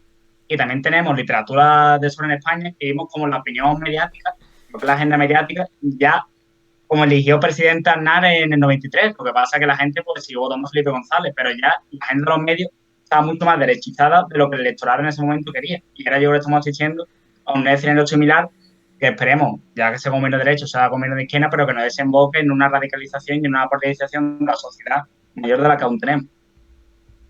Te había tirado el cabo del euroescepticismo y te corté y la cagué. o sea, Es verdad, es verdad, es verdad. No, O fui sea, yo. yo de eso, o sea, yo de eso sigo opinando lo mismo. Y lo mismo incluso que también de la vertiente o el giro populista de Vox, pues ha hecho algún ramalazo, alguna declaración muy puntual, pero no sé qué trayectoria o recorrido puede tener eso, porque además en España la Unión Europea y el europeísmo estaba muy vinculado a la idea de progreso. Y es cierto que eso entró en cierta crisis con la crisis económica de 2008, pero las posiciones mayoritarias siguen siendo muy pro-europeas. Por lo tanto, y además tampoco es una cuestión que esté en el debate mediático en España para nada, ¿no? Yo creo que ahí tienen más campo de juego, pues otras, como la que comentaba Marta y Dani de la inmigración, mismamente, ¿no? Sí, Sobre sí. todo, en determinadas zonas, perdón, como puede ser algunas zonas de Andalucía o sobre todo Murcia. Es más, Vox y el PP chocan mucho por el tema este del euroescepticismo. Quizá Ayuso no tanto, porque ha puesto en cuestión varias veces durante la campaña y pre-campaña la Unión Europea y los protocolos, lo cual yo he preguntado a colegas suyos del PP y no han querido decir nada, evidentemente, porque saben que no les beneficia. Y ahí sí que veo un discurso muy diferenciado entre el Partido Popular, que se define abiertamente europeísta, porque es la gran formación, la formación más grande dentro del Parlamento Europeo, y Vox, que hace un discurso como extraño, no dice que es antieuropeísta, pero que te habla de Soros y de la Unión Europea como si fuera aquello, no sé exactamente el qué. Esto le funciona muy bien a Orbán, que también es uno de los grandes amigos de Pablo Casado, pero en España no creo que eso sea un problema ni que sea una conversación tener en cuenta, y menos después de la cantidad de dinero que va a llegar a España este otoño o así, gracias al Fondo Anticrisis de la Unión Europea, que España es uno de los grandes beneficiados de este fondo. Y claro, cuando Pedro Sánchez empieza a decir, mira, este dinerito para ti, este dinerito para aquí, no creo que la gente se ponga a decir, uy, qué mal la Unión Europea, a pesar de los grandes fallos que han tenido con la crisis de refugiados en primer lugar, y luego es verdad que con el tema de las vacunas no se ha gestionado todo lo bien que se podía gestionar en comparación con otros países, pero al final siempre la Unión en este sentido ha hecho más que si cada país por su cuenta hace lo que quiere, lo que puede y conforme a sus recursos. Para mí no es un debate, o sea, si Vox saca eso al debate, no creo que tenga un gran filón ahí, porque no es algo que a mi juicio se esté demandando ni siquiera desde la derecha. No sé si lo veis igual. Sí, yo la verdad es que lo veo exactamente igual. La cuestión es si por su extracción no pueden dar un cierto giro dialéctico. Si el euroescepticismo es un terreno baldío en las estrategias electorales. Yo es que no lo veo, Víctor. O sea, si estuviésemos en 2011 o 2012 intervenidos, o sea, vamos, por seguro que sí, pero a día de hoy, 2021... Estoy de acuerdo. De hecho, la pregunta que os iba a hacer es, quizá la excepción no es solo en la derecha, sino en la sociedad española, y es que no hay un terreno político para la derecha populista en España y que no es más que mero pragmatismo, que no lo hacen porque no ven ningún beneficio. Supongo, vamos. Sí, bueno, yo creo que vamos, por decirlo en pocas palabras, que al final el problema que tiene Vox para parecerse a la derecha populista del resto de Europa es el tema de la Unión Europea. Al final, España es de los países que está más proclive a una mayor integración, se sienten más europeístas, los estudios internacionales que tenemos sabemos que España es el país o de los países que tiene una identidad nacional europea más fuerte. Esto a lo contrario que Vox, aunque como dice Edu, si hubiera sido ese pleno 2011-2012, quizá hubiera tenido más posibilidades. Solamente creo que ese discurso no vale. De hecho, yo creo que ellos probaron, testearon a la sociedad cómo respondían a ese discurso y cuando vieron que no consiguieron grandes resultados como si consiguen con temas como Cataluña o la inmigración, decidieron apartarlo de su programa. Hablan del virus chino, no sé, como Claro, si fuera aquello no sé qué. Viene Es que, a mí es que el discurso de Vox me tiene, yo cuando los escucho ahí en el Congreso me quedo así, absurda. Una sopa. Digo, qué maravilla esto, de verdad, o sea... Lo que pasa es que yo creo que hay veces que, o sea, como todos los partidos y todos los discursos, hay marcos en los que se sienten más cómodos y hay veces cuando se ponen a hablar de estas MCs que yo creo que ellos mismos dicen, bueno, es que tengo que decir esto, en este tema no tengo nada mejor que decir que acudir al Club Bilderberg o al virus chino o algo así. Y de hecho tú has mencionado una cosa que me parece interesante sacar a colación, que es la derecha frente a la pandemia, frente a la intervención del Estado, frente a lo público como único refugio, incluso ya podríamos incluir ahí a los primeros 100 días de Biden, que a ver, no es que sean los días que sorprendieron al mundo, ¿no? En 1917, pero vaya, yo creo que les ha dejado un poco con el paso cambiado, ¿no? No sé cómo lo veis. No sé quién es. Edu es el que lleva más tiempo sin hablar, así que venga, te toca. Sí, o sea, el hecho de que Trump, que era ahí como un referente para toda la derecha populista, haya perdido las elecciones y haya perdido sobre todo el poder, yo creo que también les pone en otra tesitura o al menos les quita su principal referente, ¿no? Lo que pasa que en Europa yo creo que también habrá que ser prudentes porque hay unas presidenciales en Francia el año que viene que habrá que ver qué pasa. Es cierto que en Alemania, Alternativa para Alemania, no va a obtener mejores resultados de los que obtuvo en el pasado. De hecho, está ya por debajo del 10%. Pero, por ejemplo, en Italia está en una situación que es para prestar mucha atención, porque ya no es que tengamos a Salvini, es que Fratelli d'Italia está en unos niveles ya que superan el 15%, ¿no? Y son mucho más extremistas que de lo que era el propio Salvini. Así que yo desde la percepción también de la derecha radical y también derecha populista en Europa, yo creo que habrá que ver que es demasiado pronto para, bueno, darlos por amortizados. O sea, yo creo que tienen bastante recorrido, que algunos además van a seguir muy presentes y siendo protagonistas. De hecho, Le Pen estamos hablando de que le puede disputar la presidencia de la República Francesa a Macron el año que viene. Y pues Italia, Vox yo creo que de momento ha venido para quedarse y más además con el hundimiento de Ciudadanos yo creo que tiene espacio al menos a nivel nacional más allá de lo que pueda pasar en Madrid y un poco eso. Y sobre el caso de Vox y el caso del Partido Popular y por retomarlo y enfocarnos en ello, yo creo que va a ser fundamental lo que pueda pasar o lo que pase el 4 de mayo. Y lo digo por lo siguiente, porque si Ayuso mantiene el gobierno y obtiene un resultado de 60 escaños o más y gobierna fácilmente con Vox fuera del gobierno o Vox dentro del gobierno, el Partido Popular a nivel nacional, Vox todavía está muy alto a nivel nacional, el Partido Popular se va a ver obligado y con motivos más que suficientes para desplazarse hacia la derecha para competir con Vox, porque además va a venir avalado por la estrategia de Ayuso.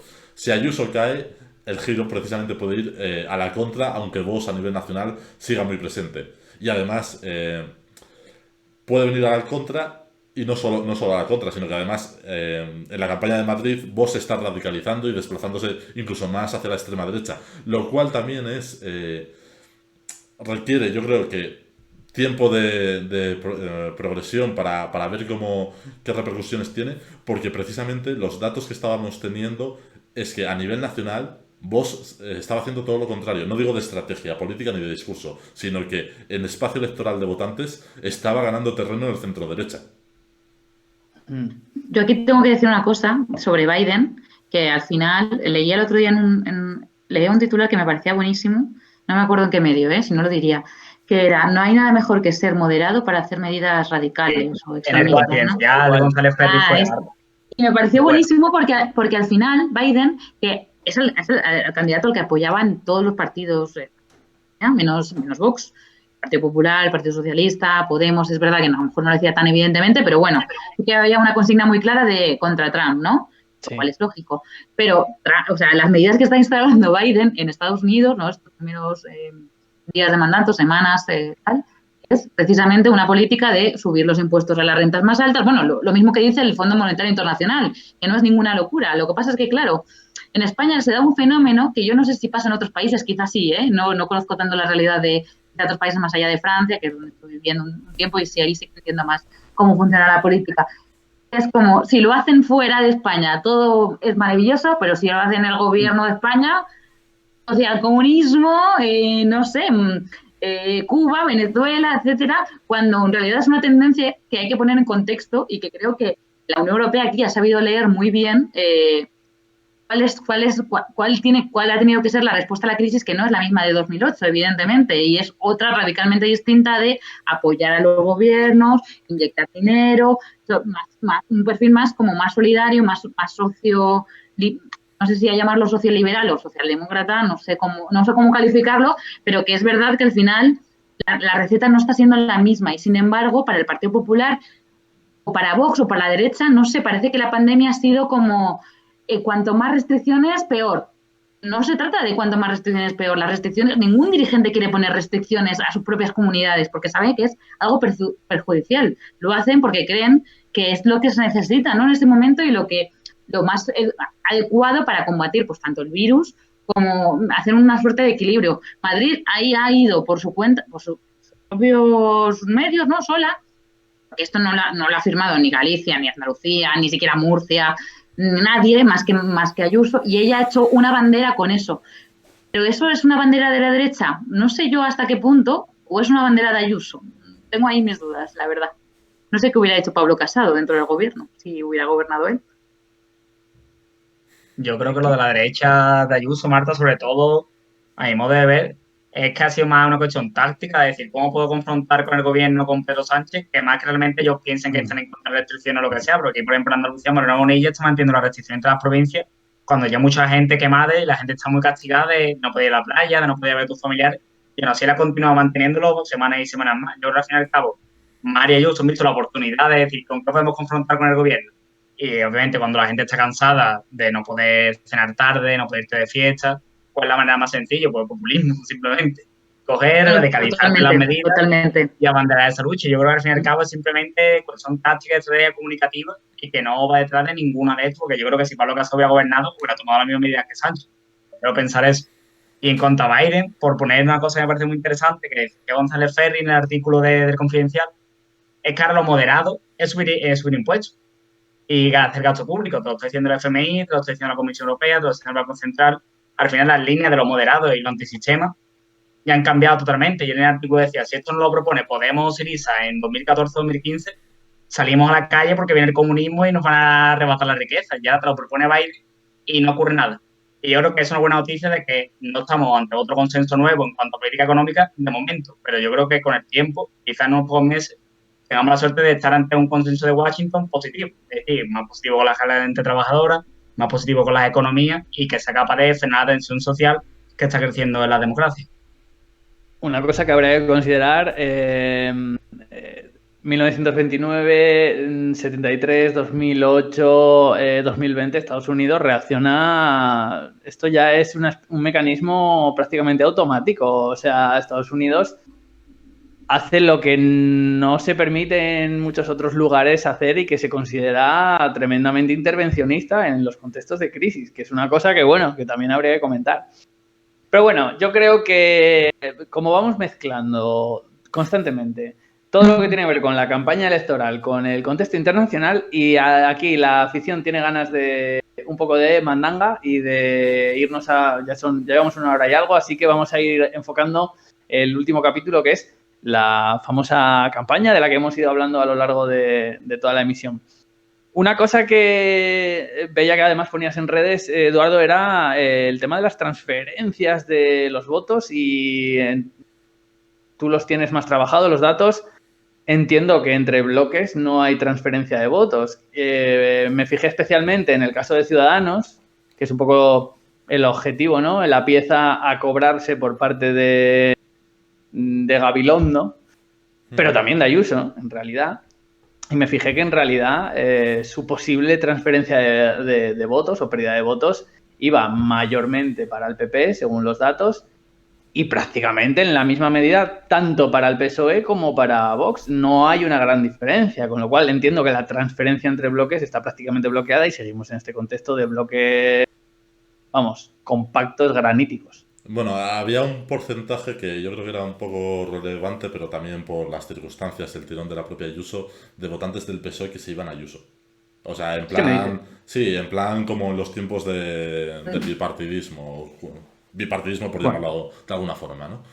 Pero más allá de eso, entre bloques pocas transferencias hay. Y los votantes de Ciudadanos, que es la gran bolsa a pescar, el 50 y pico por ciento, creo que era un 56 por ser un poco más exactos, se iba al Partido Popular. Y el 5 con algo al Partido Socialista y el 3 y pico a Vox.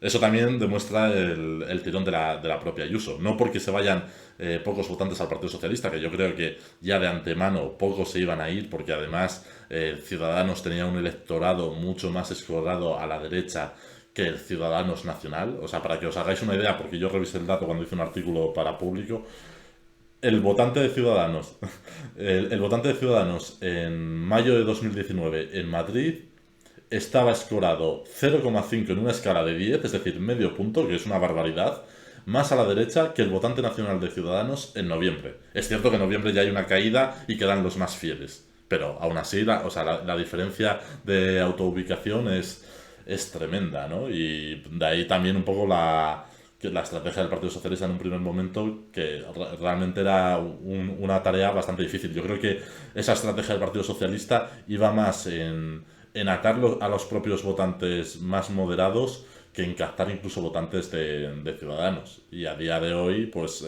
la mayoría de votantes de Ciudadanos se van al Partido Popular, se van incluso más votantes a la abstención que al Partido Socialista.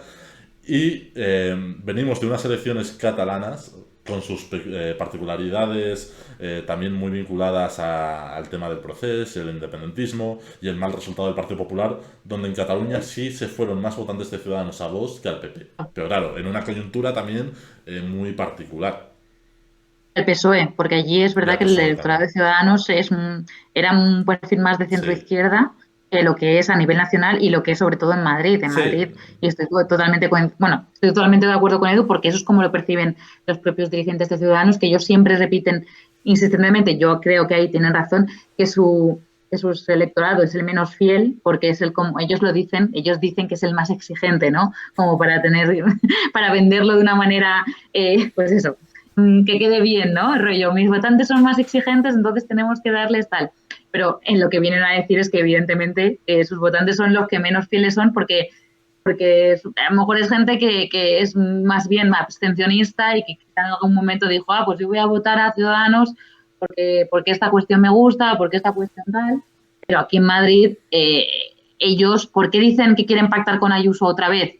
Si en realidad uno de sus mantras era la regeneración y el Partido Popular lleva en Madrid 26 años, porque saben que sus votantes, si es que llegan al 5%, prefieren un pacto con el PP de lo que un pacto con la izquierda, porque saben que eso todavía les perjudicaría más. Y lo que es lo que te vienen a decir cuando hablas con ellos y tienes conversaciones. Pero claro, al mismo tiempo, no sé, o sea, ahí para mí Ciudadanos tiene una posición muy complicada, que es erigirse como partido útil a la vez que tienes al PP, un Ayuso muy fuerte, que te está captando todos los votantes, que te ha echado del gobierno y que te está ninguneando prácticamente todos los días, que te está robando a Toni Cantó, que quiere fichar a una ex consejera tuya, que te están haciendo una pastil y aún así tú sigues diciendo que quieres pactar con el Partido Popular. O sea, no sé. Ahí, bueno, yo de esa estrategia, no, perdona, Víctor, o sea, yo de esa estrategia la verdad es que creo que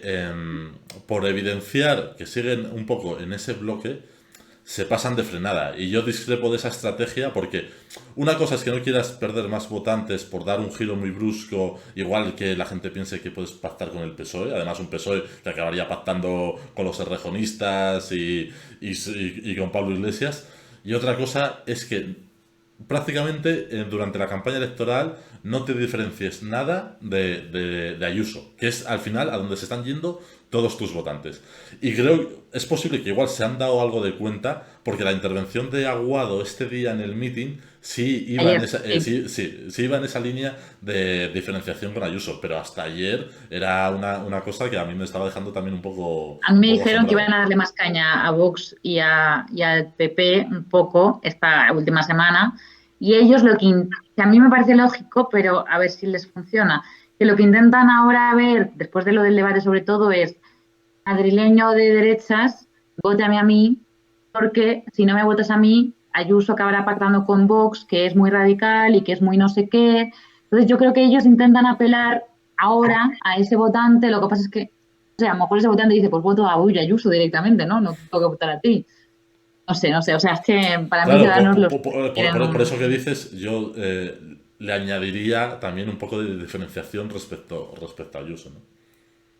Ya, yo les digo muchas veces, y los digo así abiertamente, decid cosas como nosotros estamos a favor de la eutanasia, porque al final el PP tiene un perfil que ellos se venden como liberales, pero son conservadores en muchas cuestiones. Entonces, a mi juicio, la estrategia de Ciudadanos debería ser mucho incentivar eso. Nosotros no somos conservadores en el sentido de estricto y somos más liberales, ¿no? Como ellos lo venden de en cuestiones que afectan a las elecciones básicas del individuo. Ellos hablan de los bienes de alquiler, bueno, ellos hablan de la gestión pagada, etcétera.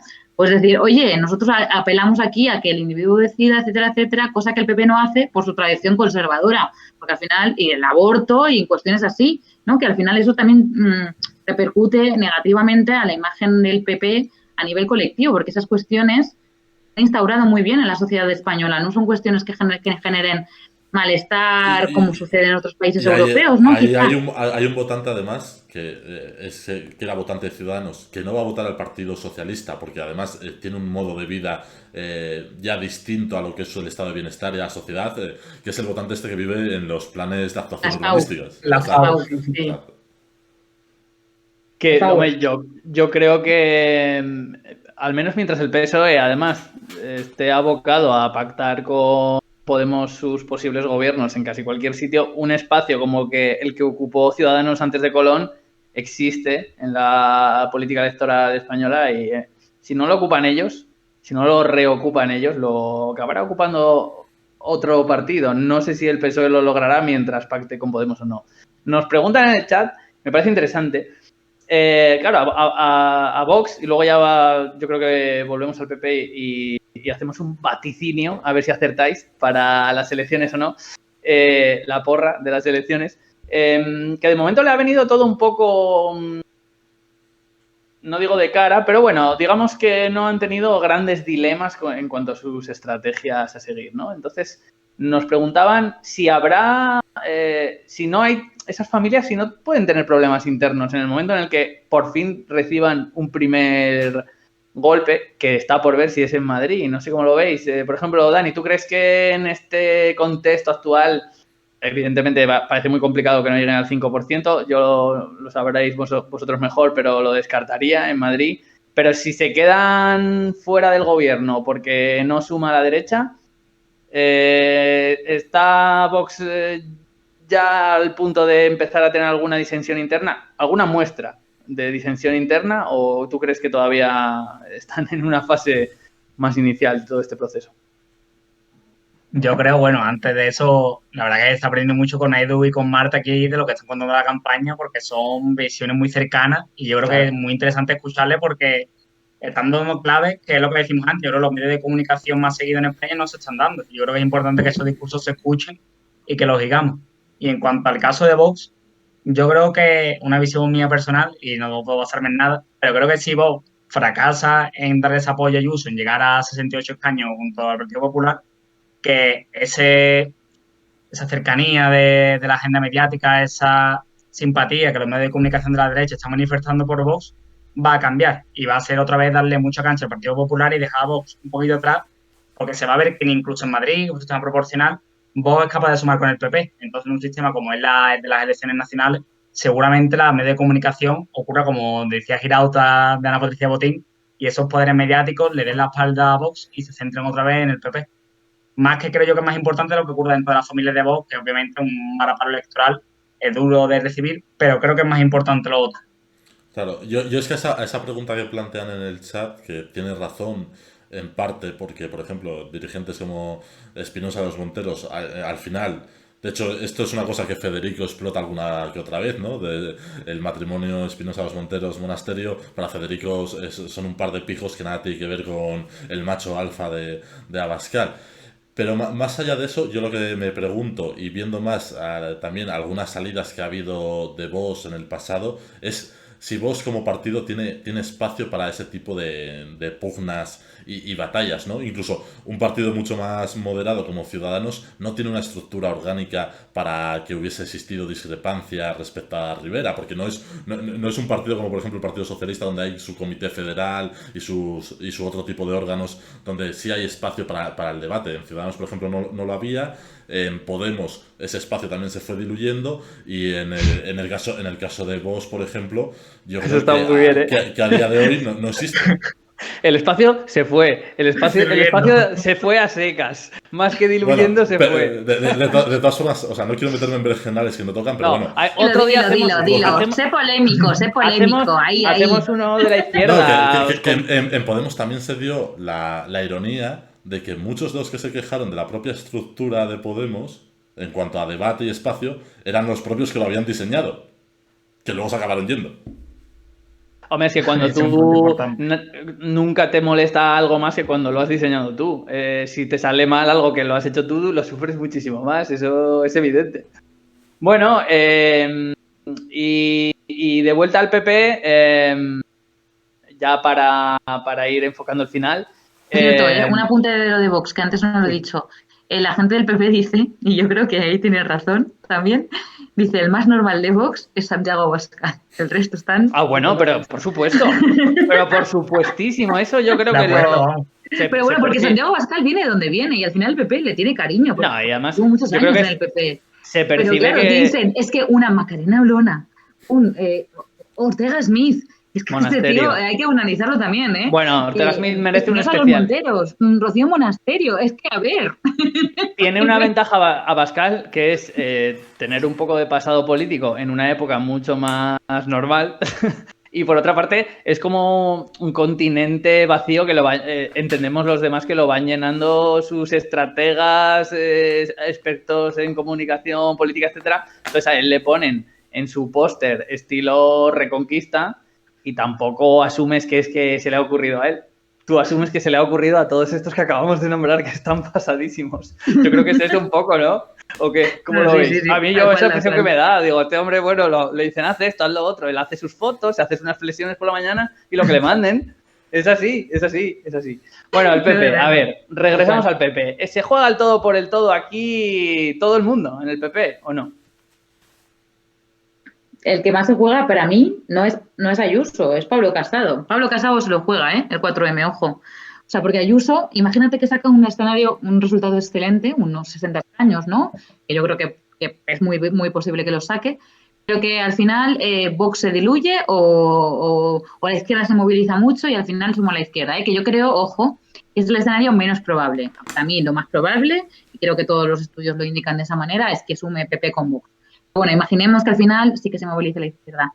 Y el problema lo tiene un Pablo Casado que ha hecho de Madrid la joya de la corona del Partido Popular, que es al final lo que ha pasado históricamente en el PP.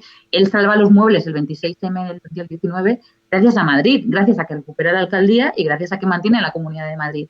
Si no, yo no sé qué panorama se hubiera abierto en el Partido Popular, pero mucho más difícil. El otro día hablaba con un cargo del PP que me decía, es que solo en la Comunidad de Madrid tenemos 300 personas metidas, asesores, no sé qué, no sé cuántos.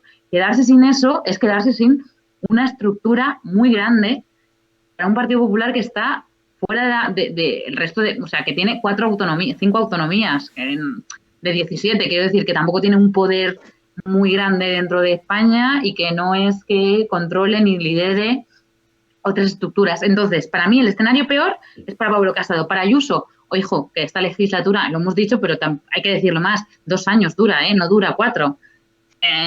Un Ayuso en la oposición también te puede hacer mucho daño, sobre todo si la izquierda no consigue todo esto que está diciendo que quiere conseguir cuando llega al gobierno.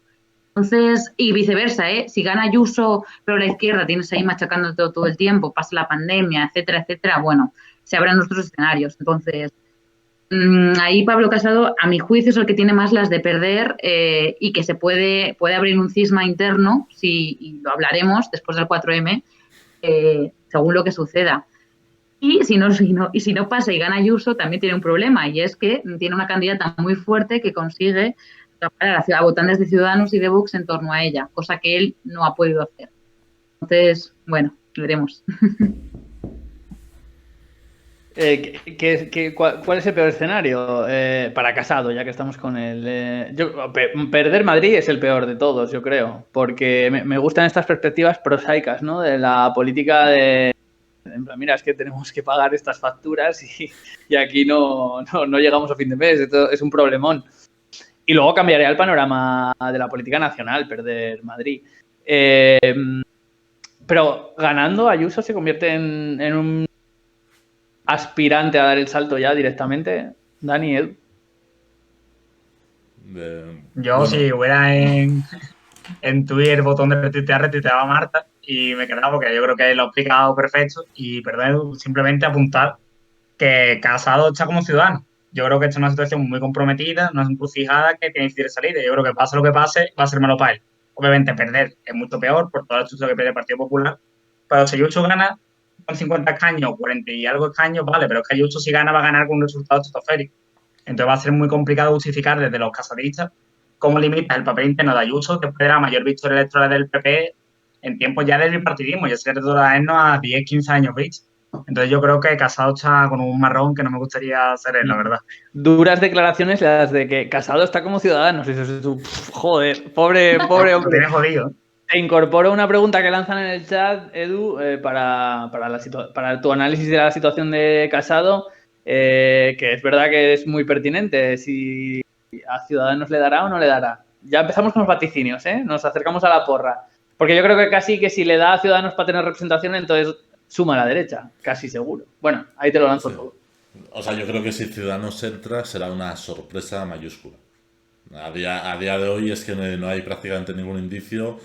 En teoría, además, con todo lo que está pasando, para hacerse hueco todavía es más complicado. Y sí es cierto que cuanto más alto sea el porcentaje de aproximarse al 4,9, más puede contribuir a que la izquierda pueda sumar mayoría. Y la verdad es que sobre Casado ya lo han dicho todo Marta y Dani. Yo creo que hay 3 escenarios posibles para Casado. Uno es que pierda... Malo.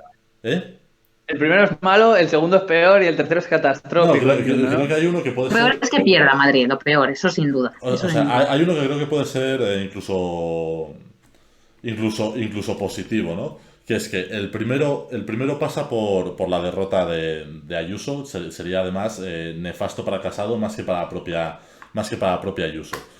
Te perdemos. Sí. ¿Me escuchas? Ahora. Volviste. Vale. Es que tengo un problema con los cascos. Por ir rápido. Sociocomunistas o algo seguro. Sí, y rápido, ¿se te está acabando la batería de los auriculares? Oh my god. Lo que decía, 3 escenarios para Casado. El primero, la derrota, que sería nefasto, más que para Ayuso, por lo que apuntaba Marta. El segundo, la victoria de Ayuso, muy solvente, pero un resultado digno para la izquierda dentro de la derrota, que sería muy bueno para Ayuso porque se convertiría en referente y bueno, regular, pero también internamente un poco difícil para Casado. Y yo creo que habría uno más positivo, que sería, que a día de hoy lo veo mucho más difícil porque la izquierda se está movilizando, que es que la izquierda tuviese un resultado humillante. Entonces, aunque el resultado de Ayuso fuese muy bueno, las consecuencias de la perspectiva electoral a nivel nacional para Casado podrían ser bastante buenas. No digo ya de colocarse en una situación de ganar, pero sí con una situación de crecimiento. Y eso para mí son como los 3 escenarios haciendo una bifurcación en la victoria, ¿no? Con 2 escenarios así un poco diferenciados. Ojo, cuidado aquí una cosa, que el PP está muy obcecado en que si hay un buen resultado suyo de Ayuso, eso es el fin de Pablo Iglesias y de Pedro Sánchez, y que esto quiere decir que Pablo Casado llega a la Moncloa. Ojo, que llegan las ayudas europeas, que aquí esto parece ser que nadie lo está teniendo en cuenta. ¿Tú sabes lo que puedes hacer con la cantidad de dinero que va a llegar? España es de los más beneficiados, cuando además las vacunas ya van a estar, un alto porcentaje de la población vacunada, va a reinar el optimismo, y tú tienes a tu disposición esa cantidad de dinero. Por favor, es que Pedro Sánchez puede hacer, yo lo reparto aquí, yo lo reparto aquí, yo no sé qué. O sea, es que para mí la derecha juega ahí, o sea, el PP criticará, dirá que no hay mecanismos, que igual no los hay, que aquí también es verdad que hay que controlar lo que hace el gobierno con ese dinero. Pero está en un marco perdedor. A Sánchez no le va a interesar nada convocar elecciones y no tiene por qué hacerlo. No. 2 años todavía para consolidarse. Además, o sea, por muchos problemas que tenga con Podemos, que los tendrá, pero, sí. por favor, Pero yo creo o sea, que es absurdo. ahí Sánchez cuenta con que a sus socios tampoco les interesa ahora mismo con toda esa esa es la clave, porque si les interesara darle por saco al presidente, pues igual le podía mover la silla. Yo ahí pero... le lanzaría una pregunta a Dani, que es que si Ayuso gana, ¿la derecha quiere elecciones en Andalucía? Yo creo que sí, yo creo que se está barajando. Bueno, Bonilla ha sido este lunes la primera vez que no ha dicho que no, que eso no es un escenario fantasioso, sino que es posible. Puede ocurrir que si pierde su mayoría parlamentaria porque Vox se radicalice o porque Ciudadanos se ponga farruco con lo que ha ocurrido en Madrid, que él puede convocar elecciones. Yo creo que las elecciones andaluzas, si gana el PP, van a ser este año. Mi apuesta personal, vamos. En otoño, ¿no? Según me llega a mí, en Ciudadanos dicen que no, que lo tienen pactado. Esto me llega a mí este fin de semana. Que tienen pactado con Moreno Bonilla que no va a pasar eso. Ojo, luego si pasa o no. Y aunque Génova le apriete, él no va a hacer por lealtad a Ciudadanos. Esto dicen en Ciudadanos, ¿eh? No digo yo que vaya a pasar. Pero ellos dicen que no, que eso es más un poco un invento y tal. Yo me lo creo. Yo me creo que sí que haya un adelanto electoral convenientemente auspiciado por Moreno Bonilla porque le interese y porque así puede librarse un poco también de Vox, ¿no? Me imagino, o no sé cuáles serán sus motivos, porque según he visto yo en las encuestas crece él bastante, ¿no? Aquí la situación está muy orientada hacia la derecha, también porque la izquierda ahora mismo no tiene candidato al Partido Socialista ni Unidos Podemos, pero sobre todo porque yo creo que el verano en Andalucía va a ser un verano muy alegre, va a ser un verano que la gente va a recuperar esa costumbre, esa felicidad. Y claro, presentar tú como el presidente que ha logrado eso después de la pandemia y pues convocar elecciones en octubre y noviembre, y el Partido Socialista también había cambiado, creo que tiene muchos factores positivos. El único en contra en la historia, cuando Susana María adelantó elecciones en 2018 rompiendo con Ciudadanos, le perjudicó mucho electoralmente después. La gente como que vio que utilizaba las elecciones en su beneficio propio. Quizás eso sea lo que les más le puede echar de atrás a Moreno Bonilla y no tanto ese pacto con Ciudadanos, que aquí la cosa de que Ciudadanos es un poquillo una comparsa del PP. Ya. Bueno, pues con Marina, a ver qué pasa con él. No sabía yo esta derivada, no había establecido esta conexión electoral, pero bueno, ya hacemos especiales elecciones andaluzas si se convocan. El AVE Madrid-Sevilla son 2 horas y media. Claro, ya es que aquí en Asturias, de donde yo soy, no, ya sabéis como lo del AVE está parado. Oye, entonces... que nos piden vaticinio para Madrid. Eso es, ahí vamos a eso, ya, a la porra. Yo me voy a reservar para el final, pero voy a decir que yo no voy a apostar con la cabeza, sino con el corazón. Venga, ¿vosotros qué? ¿Quién se lanza el primero? ¿Quién hace un primer vaticinio? A ver, tampoco hace falta una cosa que es interesante. Mira, no, sí que voy a decirlo ya directamente. Empate. Porque, ¿por qué leches en Madrid es un número par?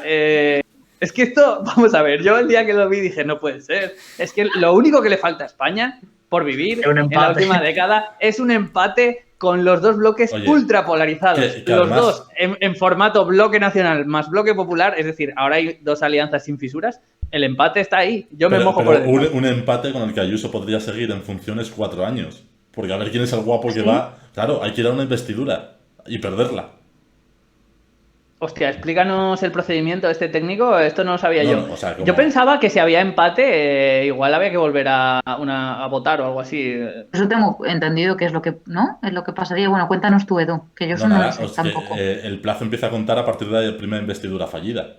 Si no hay investidura fallida... Ah, vale. Sí, él estaría... Pero... ¿No es obligatorio después de elecciones? Pregunto. No, es lo de siempre, ronda de consultas y... Ya. El único sitio donde, o sea, los dos únicos sitios donde es distinto, porque es el sistema de elección y no de investidura, es Euskadi y Asturias. Porque en Euskadi y Asturias puede haber varios candidatos y el más votado, presidente del gobierno. Entonces, o sea, Madrid requiere más síes que no es, entiendo. ¿Verdad? Sí, claro. Normalmente. Y no acabo de comprender por qué eso le serviría a Ayuso para estar 4 años en funciones. Porque si no hay investidura, el plazo de los 2 meses no cuenta. Esto no lo sabía yo, entonces no quiero votar. Pero ya podría decir, o sea, nadie se presenta y yo sigo. Bueno, podría ir Gabilondo a la investidura. Hombre, ya, pero ella podría decir, ya está. Funciones y ya está. Yo creo en el empate y luego tamallazo inverso.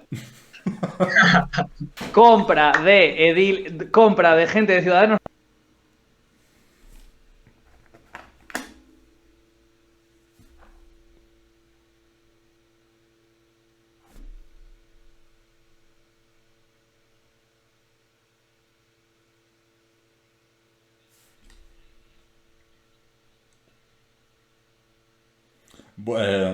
Yo, o sea, veo difícil que la izquierda pueda ganar, salvo que se mantenga la tensión durante toda esta semana y haya una movilización muy, muy alta. Sí creo que vamos a ir a una participación mucho mayor que en Cataluña o Galicia, porque además la sensación de la pandemia en Madrid es bastante menor que además, por ejemplo, en Cataluña, que estamos en plena segunda ola. Pero creo que... Pandemia Madrid no existe. ¿Eh? No existe la pandemia aquí, no existe. Los bares están llenos y a los bares de Madrid se va de una forma distinta que en el resto de España. Ya lo sabemos. ¡Hombre! Por eso trabajamos, para ir a cervecita después de trabajar. Pero bueno, resumiendo, creo que lo más probable a día de hoy es que la derecha asume mayoría con Ciudadanos fuera, pero también creo que la izquierda a día de hoy tiene más posibilidades que hace una semana. Equidistante, tienes que decir un resultado. Claro, resultado. El resultado es que yo creo que lo más probable es que la derecha gobierne. O sea, si tuviese que apostaría. Pero tienes que decir escaños. ¿Escaños? No, bueno, yo creo que estará ajustado igual un 70-66, algo así.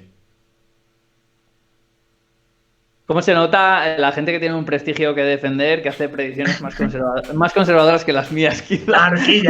Oye, de todas formas, yo después de dar por hecho el sorpaso en 2016, porque todas las encuestas lo daban, a fallar pronósticos sí, está habitual. No, a ver, las encuestas se nos olvida, que yo esto lo tengo, se nos olvida cuando hablamos en antena. Momento, ¿eh? Yo cada vez que las veo digo, bueno, mira, ya los últimos años no atinan. Bueno, venga, el vaticinio final de nuestros invitados. ¿Quién se lanza antes? Dani. Te dejo los honores, Marta, de cerrar. Pues yo será sobre todo por el sesgo y el optimismo de estos últimos días, pero yo creo que la izquierda va a ganar. Totalmente.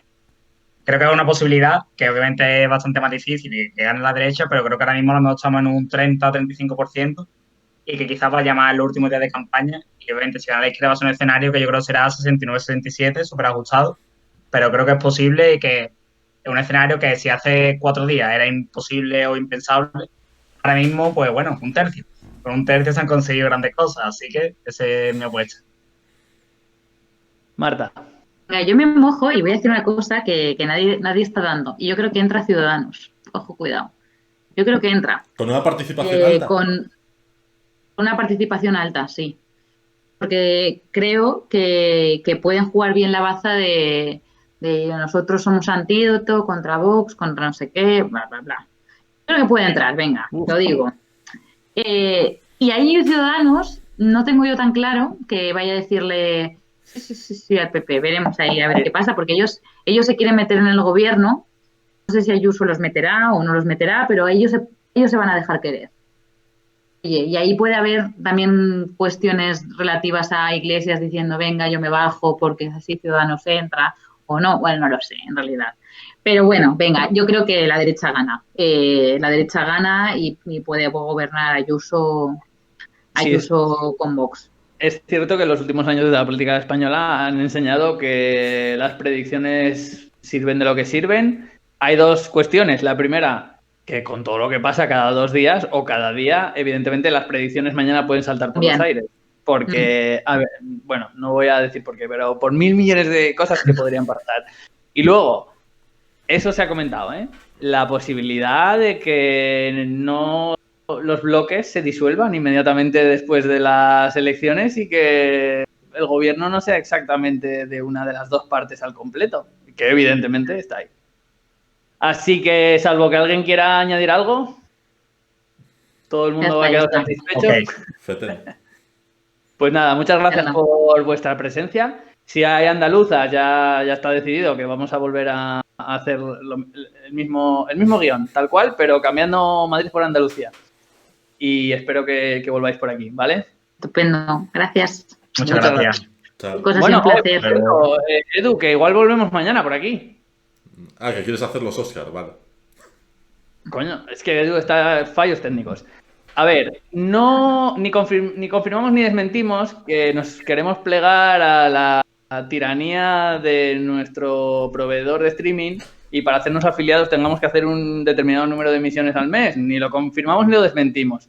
Y que a lo mejor decimos, pues hablamos un rato de los Oscars mañana. Vosotros estar atentos, estén atentos a sus pantallas. Que igual Hoy he ido a ver Una joven prometedora. Me he quedado con un mal cuerpo.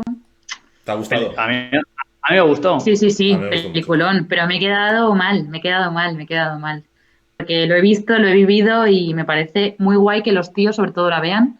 Que genial, estupendo. Más uno. A ver. Bueno. Así que, bueno, chicos, pues si mañana Oscars, pues yo os escucharé. A ver qué. Muy bien. Yo también. Buena tarde. Un besazo a todos. Luego. Chao.